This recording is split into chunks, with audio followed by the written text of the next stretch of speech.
অহনার মুখোশ টেনে খুলে দিল ফুলকি। অরণ্য সামনে ফাঁস হয়ে গেল অহনার সব কারসাজি।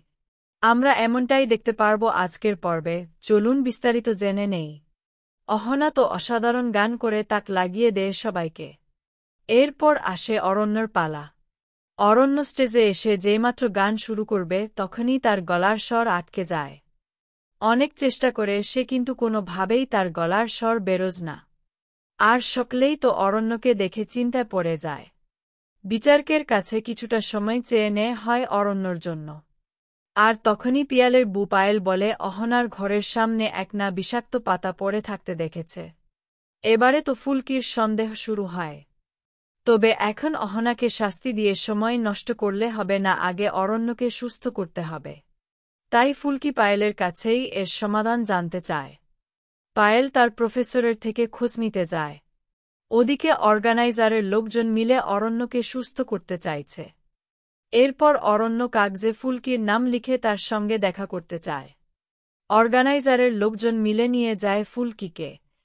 পায়েলও এসে হবে তেঁতুল জল খাওয়ালে বিষক্রিয়া কেটে যাবে। এরপর সবাই মিলে তার ব্যবস্থা করতে থাকে। ওদিকে ডাক্তারকেও খবর দেওয়া হয়েছে। তেঁতুল জল খেয়ে অরণ্যর গলার স্বর আস্তে আস্তে ফিরতে থাকে। ওইদিকে বিচারকেরা আর বিশেষ অপেক্ষা করতে পারছে না। তাই বিজয়ী হিসেবে তারা অহনার নাম ঘোষণা করে দিতে চায়।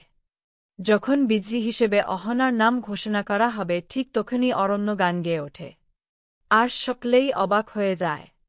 অরণ্যর গান শুনে সকলে তাদের মতামত পাল্টায়। আবার করে অহনা অরণ্যর মধ্যে প্রতিযোগিতার আয়োজন করা হয়। অহনা তো বুঝতেই পারে না কিভাবে অরণ্যর গলা এত তাড়াতাড়ি ঠিক হয়ে যায়। তারপর বাধ্য হয়ে অহনাকে আবারও পরীক্ষা দিতে হয়। কিন্তু অরণ্যর সামনে হারতে হয় শেষ পর্যন্ত। প্রতিযোগিতা শেষে ফুলকিকে মঞ্চে ডেকে ধন্যবাদ জানায় অরণ্য।